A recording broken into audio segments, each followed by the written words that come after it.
নমস্কার, আপনারা দেখছেন কেটিভি বাংলার হট সিটে হট টকের আরও একটি পর্ব।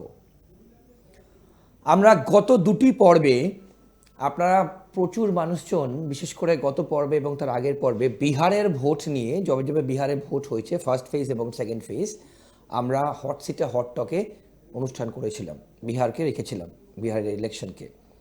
বিশেষ করে প্রথম পার্টের পর প্রচুর মানুষজন আপনারা সোশ্যাল মিডিয়া অনুষ্ঠান দেখেছেন এবং আমাদের এই হট সিটে হট টক থেকেই, বিশ্লেষণ থেকেই আমরা আপনাদের সামনে প্রেডিক্ট করেছিলাম এনডিএ অ্যাডভান্টেজ বলেছিলাম, এনডিএ 133+ পাবেই। অর্কপ্রভ সরকার আমাদের বিশ্লেষক যিনি থাকেন হট সিটে হট টকে আপনাদের বলেছিলেন, এবং তিনি এটাও বলেছিলেন আমাদের এই অনুষ্ঠান থেকে যে বিজেপি সিঙ্গেল লার্জেস্ট পার্টি হবে বিহারে।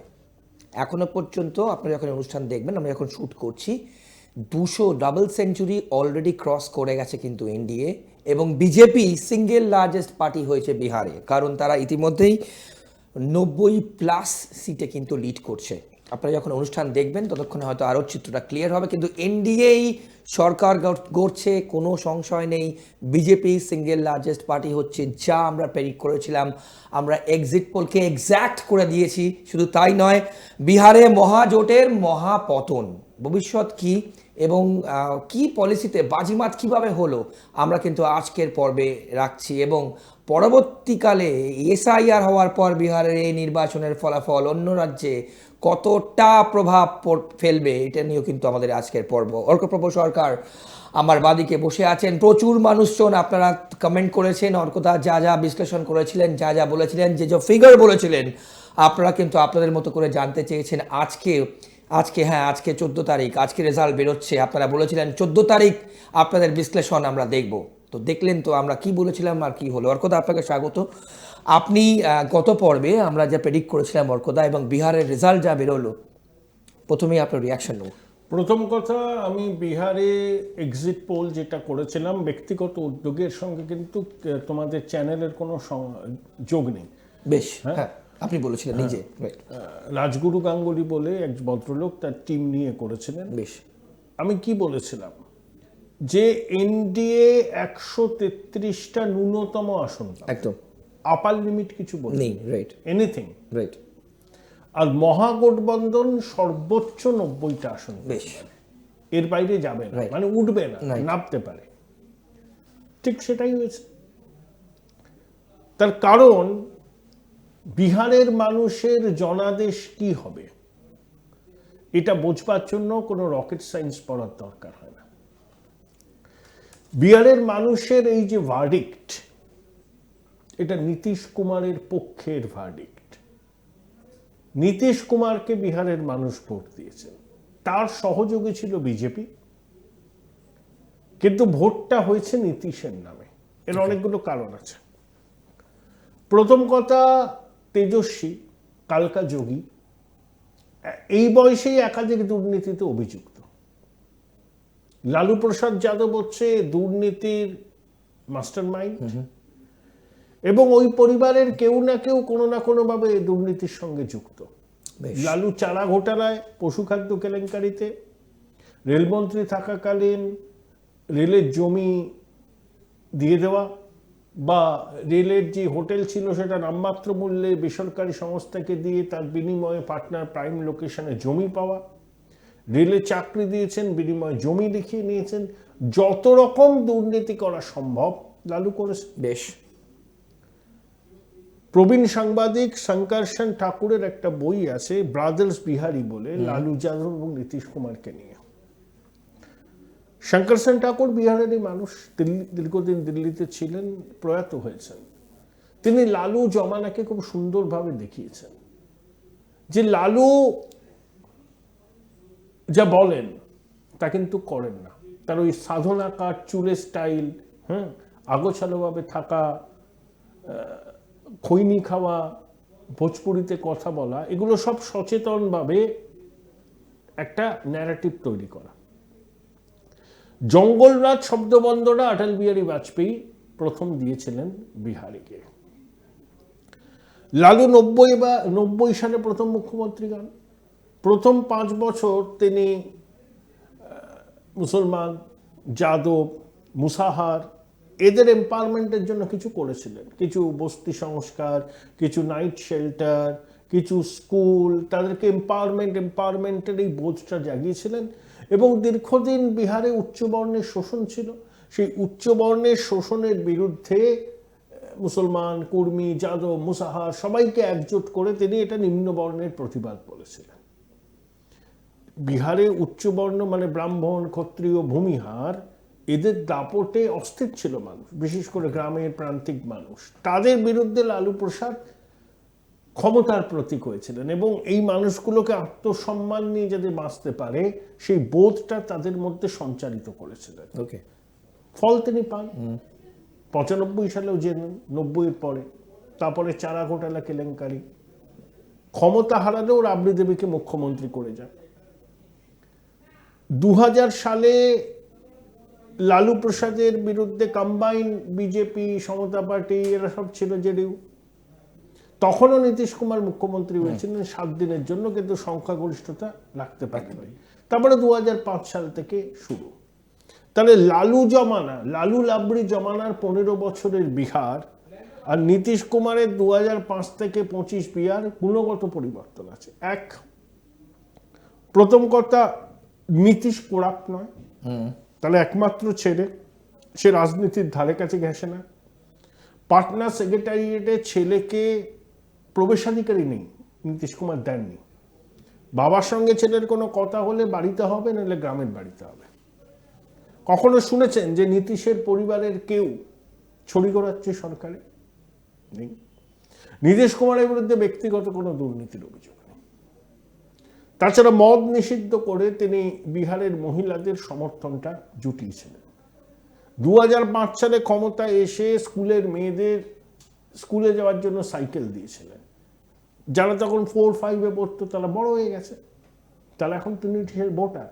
এই যে ভোটের আগে 1 কোটির বেশি মাতৃশক্তিকে 10,000 টাকা এক লপ্তে দেওয়া হলো, এটা খুব বড়, এটা ডিভিডেন্ড। আজকালকার ভোট হচ্ছে ট্রানজাকশন, একদম নতুনত্ব কিছু, মানে এর মধ্যে অবাক হওয়ার কিছু নেই। সব রাজ্যে এই ধরনের কর্মসূচি আছে, এখানেও যেমন লক্ষ্মীর ভান্ডার আছে, ওখানেও তাই আছে। কিন্তু 10,000 টাকা ওর কথা একটা খুব বড় ওয়ান টাইম দিয়েছেন। এবং প্রশ্ন হচ্ছে, যেভাবে তেজস্বী সহ মহাগঠবন্ধন নেতারা নীতিশকে কটাক্ষ করছিলেন যে নীতিশ কুমারের আর কিছু করার নেই, বিহারের মানুষ বিশেষ করে মহিলারা এটা একদম ভালোভাবে নেয়নি। তারা লালু যাদবের জমানাকে দেখেছে, তার পুত্র কালকাযোগী তেজস্বীর অহংকার, ধরাকে সরাজ্ঞান করা, এবং আরজেডি আসলেই যাদব রাজের আবার পুনরুত্থান হবে, তারাই রাজ করবে, এটা বিহারের মানুষ গ্রহণ করেনি। এবং একই সঙ্গে Narendra Modi factor, double engine. তো বিহারের মানুষ তো খুব সচেতন, তাদেরকে অনেকে কটাক্ষ করেন, খোঁটা দেন, তারা খুব সচেতন বলে এই রায়টা দিয়েছেন যে আমরা বিহারের উন্নতি চাই। জেডিইউ কেন্দ্রে মন্ত্রিসভায় আছে, দীর্ঘদিনের বিজেপির সহযোগী, তাহলে ডাবল ইঞ্জিন হলে বিহারের উন্নতি হবে, এই জন্যই তারা ভোটটা দিয়েছেন। আর এবারের ভোটে একটা বুথে পুনর্নির্বাচনের দাবি কেউ করেনি, এবং সবথেকে বেশি ভোট আফটার ইন্ডিপেন্ডেন্স, একটা রক্তপাত হয়নি, 60% এটা একদম জনাদেশ। এবং তাৎপর্যপূর্ণভাবে কংগ্রেসের আসন বামপন্থীদের থেকে কম হচ্ছে। হ্যাঁ, এখনো পর্যন্ত কংগ্রেস মাত্র 4টে সিট। এই জনাদেশকে তো মাথা নিচু করে রাজনৈতিক নেতা কর্মীদের গ্রহণ করা উচিত, এখন অজুহাত দিয়ে তো লাভ নেই। রাহুল গান্ধী হচ্ছে বিজেপির সব থেকে বড় সম্পদ। রাহুল গান্ধী বিজেপির সব থেকে বড় সম্পদ, এবং রাহুল গান্ধী যত প্রচার করবেন, যত ভোট চুরির অভিযোগ তুলবেন, তত দেশের মানুষ বিজেপির পক্ষে ভোট দেবেন। এটা একদম বিস্ফোরক কথা বলে ওর কথা। 53-54 বছর বয়স হওয়ার পরেও কেউ যদি এত অপরিণত থাকে, রাজনীতি তার জায়গা নয়। এবং রাহুল গান্ধীকে ঘিরে রেখেছে কিছু বামপন্থী লোকজন, দেশ বামমুক্ত হওয়ার পথে এগোচ্ছে। দেশের মানুষ ওয়েলথ ক্রিয়েটারদেরকে সম্মান করে, দেশের মানুষ, দেশের যুবশক্তি আদানি আম্বানি হতে চায়, স্বপ্ন দেখে, তাদেরকে তুমি কাঠগড়ায় তুলছো, তুমি ওয়েলথ ক্রিয়েটারদের বিরুদ্ধে ঘৃণা বর্ষণ করছো, দেশের মানুষ এটাকে নেবে না। বেশ। তোমার আর অর্কদা, এটা এটা তবে ডবল সেঞ্চুরি ক্রস করে যাওয়াটা কি আপনি 133 আপনি বলছেন কনফার্ম? ওটা তো মিনিমাম ছিল, আমি আপার লিমিট কিছু বলি। হ্যাঁ, আমার ধারণা ছিল 180। এই double century cross, এটা একদম exactly. ক্লিন সুইপ হয়েছে, Absolutely. ঢেলে ভোট দিয়েছে, ঢেলে ঢেলে ভোট দিয়েছে। এবং মুসলমান অধ্যুষিত অঞ্চলে একদম আমি এই পরের পার্টটাই আসতাম, এক্স্যাক্টলি। তার মানে সংখ্যালঘু ভোটও বিজেপি। নীতিশ তো চিরকালই মুসলমান ভোট পায়, বিজেপির সঙ্গে থাকায় তার মুসলমান ভোটের কোনো ক্ষতি হয়নি। বেশ, তাহলে ওখানকার সংখ্যালঘুরা অনেক বেশি সচেতন। বিজেপির জুজু দেখিয়ে যারা তাদের ভোট আদায় করে তাদেরকে ওরা বিশ্বাস করে না, এটা প্রমাণ হয়ে গেল। আর এনডিএর পক্ষে যে কাস্ট অ্যারিথমেটিক ছিল সেটা মহাগঠবন্ধনের পক্ষে ছিল না। অমিত শাহের মাইক্রো লেভেলে ভোট ম্যানেজমেন্ট সবকিছু গেছে এনডিএর ফেভারে। ওকে, আমরা ডিটেলে ডিসকাস করবার কথা, ব্রেক নেবো, একটা বিরতি নেবো। বিরতির পর যখন ফিরে আসবো, এসআইআর হওয়ার পর কিন্তু বিহারে ভোট হলো, তাহলে এসআইআর কতটা প্রভাব ফেললো, এবং বিজেপি সিঙ্গেল লার্জেস্ট পার্টি কিন্তু সেখানে 90+ ইতিমধ্যেই, যখন আমরা এই প্রোগ্রাম শ্যুট করছি, যখন আপনারা দেখবেন 90 হয়তো ক্রস করে যাবে। আমরা এই নিয়ে ডিসকাস করব, এবং তার থেকে বড় কথা, এই রাজ্যেও কিন্তু এসআইআর চলছে। পশ্চিমবঙ্গে এসআইআর কতটা প্রভাব ফেলবে এবং বিহারের এই ফলাফল অন্যান্য রাজ্যে কতটা এফেক্ট করবে। বিরতির পর কোথাও যাবেন না, সঙ্গে থাকুন। বিরতির পর ফিরে এলাম, আপনারা দেখছেন হট সিটে হট টক। ইতিমধ্যেই বিহারের ম্যান্ডেট আপনারা, জনাদেশ আপনারা পেয়ে গেছেন। ডাবল সেঞ্চুরি কিন্তু সেখানে অতিক্রম করে এনডিএ সরকার গড়ছে, এবং আরও কিছু তথ্য আপনাদেরকে আপডেট করে রাখি। বিজেপি সেখানে 101টা কেন্দ্রে 243, 243টার মধ্যে 101টা কেন্দ্রে প্রার্থী দিয়ে ইতিমধ্যে কিন্তু 90+ সিটে কিন্তু তারা লিড করছে। এই জয়, বিপুল জয়, এবং তার সঙ্গে মোদি ঝড়ে গেরুয়া সুনামি বলা যায় বিহার জুড়ে। এসআইআর নিয়ে কতটা এফেক্ট করলো, এই নিয়ে কথা বলবো। অর্কদা আমাদের সঙ্গে আছেন। অর্কদা, 101টা কেন্দ্রের প্রার্থী দিয়ে বিজেপি 90+, সাংঘাতিক অ্যাচিভমেন্ট। নীতিশের সুশাসন পুঁজি করা, নীতিশকে যেভাবে ব্যঙ্গ বিদ্রুপ করেছে মহাগঠবন্ধন, বিহারের মানুষ তার বিরুদ্ধে রায় দিয়েছে। এটা হচ্ছে প্রো ইনকামবেন্সি ভোট, সরকারকে বাঁচাবার জন্য মানুষ ভোট দিয়েছে। কারণ গুন্ডা বদমাইশদের হাতে তো রাজ্যের দায়িত্ব দেওয়া যায় না। নন গুন্ডা, অনেক নন গুন্ডা আছে মহাগঠবন্ধনে। ক্ষমতাই আসলো না, এখনই তারা স্বপ্ন দেখছে বিহারকে কিভাবে লুটপাট করা যায়। যে মুঙ্গেরিলাল কি হাসিন স্বপ্নের মতো অনেকে বলছেন। পরিবার কেন্দ্রিক দলগুলোর জন্য অশনি সংকেত।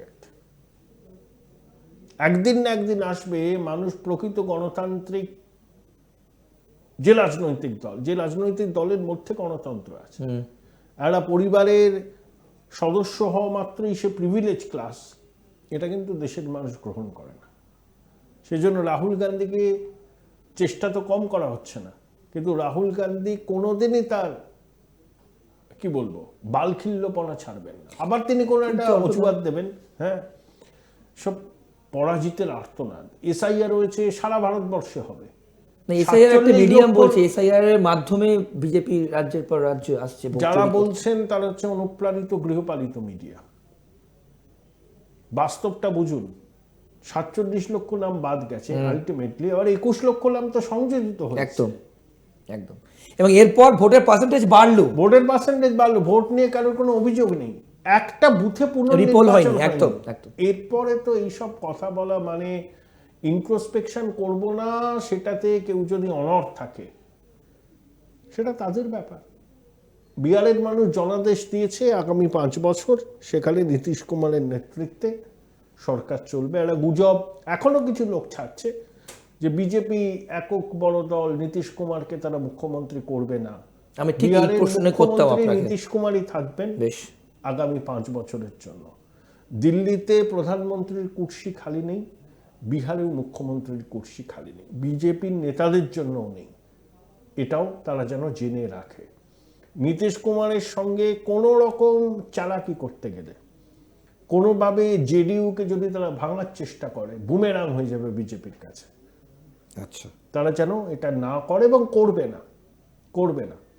নীতিশ কুমার জনাদেশ পেয়েছেন, তার নামকে সামনে রেখে ভোট হয়েছে, এবং প্রধানমন্ত্রী নরেন্দ্র মোদী কিন্তু যেহেতু রাজ্যের নির্বাচন, নীতিশ কুমার ছিল ফেস এনডিএ, রাইট। তার নেতৃত্বে ভোট হয়েছে। এটা নীতিশের সুশাসনের প্রতি বিহারের মানুষের ম্যান্ডেট। রাইট। বিজেপি এই বার্তাটা স্পষ্ট করে শুনে নিক। এরপর তারা যদি এখানে একনাথ সিন্দের মতো কিছু করতে চায়, তার পরিণতি বিজেপির পক্ষে ভালো হবে না। ওকে। নীতিশ কুমার মুখ্যমন্ত্রী হবেন, তাদের উপমুখ্যমন্ত্রী থাকতে পারেন, ওইভাবে তাদের সরকার চালাতে হবে। হতে পারে তারা সিঙ্গেল লার্জেস্ট পার্টি, আগের বারও তো হয়েছিলেন, নীতিশ কুমার মুখ্যমন্ত্রী ছিলেন। আমার স্থির ধারণা বিজেপির কেন্দ্রীয় নেতৃত্ব বিজেপির রাজ্য নেতৃত্বকে বার্তাটা স্পষ্ট করে দেবে। লাফানোর কিছু হয়নি। নীতিশ কুমারই মুখ্যমন্ত্রী থাকবেন, আপনারা সরকারে সামিল হবেন, গুরুত্বপূর্ণ মন্ত্রক পাবেন, এইভাবে বিহারের মানুষকে সুশাসন উপহার দিন। অর্থাৎ এখানে একটা আমার প্রশ্ন আছে, আপনি যেহেতু বলেন যে নীতিশজির মুখ দেখেই এত মানুষ ভোট দিয়েছেন, সেখানে 101টা কেন্দ্রের প্রার্থী দিয়ে 90+ সিট, কি সেটাও রিজন? সেটাও নীতিশ আর মোদিজির কম্বাইন্ড এফর্ট। ওকে। ওকে। কম্বাইন্ড। এবং একই সঙ্গে এবার লোক জনশক্তি পার্টি, চিরাগে, হিন্দুস্তান আওয়াম মোর্চা, উপেন্দ্র কুশওয়া, এনডিএ একটা ব্লক হিসাবে, ওকে। এনডিএর ভোট ভাগ হয়নি। আগেরবার বিজেপি নীতিশকে কাট্টু সাইজ করার জন্য ওই চিরাগকে দিয়ে জেডিইউ এর প্রার্থীদের বিরুদ্ধে দাঁড় করিয়ে দিয়েছিল।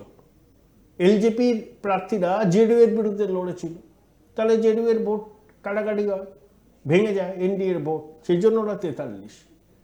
এবারে তা হয়নি, এনডিএ কম্বাইন্ড ওয়েতে লড়েছে। বেশ। অবভিয়াসলি অর্কদা, প্রশান্ত কিশোরকে নিয়ে কিন্তু আমরা আলোচনা করেছিলাম, ভোট গুরু প্রশান্ত কিশোর, এবং তিনি বলেছিলেন যে তার যতটা ভোট পাবে, কার অ্যাডভান্টেজ হবে। অর্কদা আলটিমেটলি জিরো টিল নাও, এখনো পর্যন্ত। সেই প্রশান্ত কিশোর শূন্য পাক, এক পাক, রাজনীতি অনেক বড় খেলা, দীর্ঘদিন ধরে সেখানে করতে হয়, জমি চাষ করতে হয়, রাতারাতি তো কিছু হয় না। প্রশান্ত কিশোর একবার দেখলেন, তিনি পরিশ্রম করেছেন, 10%-এর কাছাকাছি ভোট পাবেন, সেটাও কম নয়। তিনি যদি মাটি কামড়ে থেকে আগামী দিনের জন্য প্রস্তুতি নেন, তাহলে নিশ্চয়ই তিনি সাফল্যের মুখ দেখবেন। রাতারাতি কিছু হয় না। বিজেপি 80 সালে তৈরি হয়েছিল, 84 সালের লোকসভা নির্বাচনে মাত্র 2টো আসন পায়। আজ 45 বছর পরে বিজেপি নিজে এবং শরিকদের সঙ্গে 18-19টা রাজ্যে ক্ষমতায় আছে। 45 বছরের জার্নি। তা প্রশান্ত কিশোর তো সেদিনকে রাজনীতির ময়দানে এলেন। তাকে মানুষের কাছে যেতে হবে, নির্বাচনে পরাজয় যেন তিনি হতাশাগ্রস্ত না হন। অনেক বড় বড় রাজনৈতিক নেতার জীবনে এরকম নির্বাচনী বিপর্যয় এসছে, তারা ঘুরে দাঁড়িয়েছেন, অটলজি জীবনেও এসছে। বেশ অর্থাৎ আমরা শেষ দিকে এই জয় আগামী দিনে কিন্তু পরপর ভোট রাজ্যে, এবং এসআইআর কিন্তু চলছে, পশ্চিমবঙ্গেও এসআইআর চলছে। এই জয় কতটা প্রভাব ফেলবে অন্যান্য রাজ্যে? বিজেপি উজ্জীবিত হয়ে নামবে ময়দানে। আসাম তারা রিটেইন করবে। ওকে। তামিলনাড়ুতে ডিএমকে জোটের সঙ্গে এআইএডিএমকে বিজেপির জোটের ভালোই লড়াই হবে। ওকে। কেরলে তারা তাদের জমি শক্ত করার চেষ্টা করবে। পশ্চিমবঙ্গে তারা তো ক্ষমতায় আসতে চায়, তারা প্রধান বিরোধী দল, কেন চাইবে না? আর 39% ভোট তো তারা পায়, কিন্তু জোট সঙ্গী নেই, দরকার নেই জোট সঙ্গে। এখানে তো বিজেপি, এখানে তো জেডিইউ এর মতো কোনো রাজনৈতিক দল নেই, এখানে তো নেই। তো বিহারের ফলাফল উজ্জীবিত করবে, যেখানে যেখানে ভোট আগামী। পশ্চিমবঙ্গের নেতৃত্বকেও করবে, বিজেপির কেন্দ্রীয় নেতৃত্বকেও করবে। ডিসেম্বর মাসটা খুব গুরুত্বপূর্ণ রাজ্যের রাজনীতির ক্ষেত্রে, শাসক শিবিরের ক্ষেত্রেও, আচ্ছা, বিরোধী শিবিরের ক্ষেত্রেও। আচ্ছা, ডিসেম্বর মাস খুবই খুবই গুরুত্বপূর্ণ। আমি এসআইআর ছেড়ে দিচ্ছি, এসআইআরটা তো একটা রুটিন প্রসেস, ও তো ফেব্রুয়ারি মাসে বেরোবে তালিকা। ডিসেম্বর মাসে রাজনৈতিক মন্থন হবে পশ্চিমবঙ্গে। আচ্ছা, অনেক কিছু হতে পারে যেটা এখন আমরা কল্পনাও করতে পারছি না। আমরা সেদিকে নজর থাকবে। বিজেপির বা এনডিএর বিহার জয় পশ্চিমবঙ্গ বিজেপিকে একটু বাড়তি অক্সিজেন দেবে। বেশ অর্কদা, অনেক ধন্যবাদ আপনার সময়ের জন্য। আপনারা দেখলেন আজকে আমরা এই পর্বে, আগের দুটো পর্ব পারলে দেখে নেবেন, যা যা এক্স্যাক্টলি অর্কপ্রভ সরকার প্রেডিক্ট করেছিলেন। আপনারা প্রচুর মানুষজন অনেক কিছু জানতে চেয়েছেন, কমেন্ট করেছেন, যে কিভাবে জিনিসগুলো আমরা এক্স্যাক্ট বলছি, আমাদের অভিজ্ঞতা অর্থাৎ অর্কদার অভিজ্ঞতা এবং তার বিশ্লেষণ, তার অ্যানালিসিস আমরা আপনাদের সামনে তুলে ধরেছিলাম আগের পর্বগুলোতে। এবং আজকে যখন রেজাল্ট বেরোলো, আজকে তো রেজাল্ট বেরোলো, তো যা প্রেডিক্টেড হয়েছিল, যা প্রেডিক্ট করা হয়েছিল এই অনুষ্ঠান থেকে আমরা প্রেডিক্ট করেছিলাম, সেটাই কিন্তু হলো, তার থেকে বেশি হলো, কারণ ডাবল সেঞ্চুরি ক্রস করলো। ডিসেম্বরে কি হয় সেদিকে আমাদের নজর থাকবে, যেটা আপনারা বললেন। আর আপনাদের সব খবরের জন্য নজর থাকুক কেটিভি বাংলার পর্দায়। নমস্কার।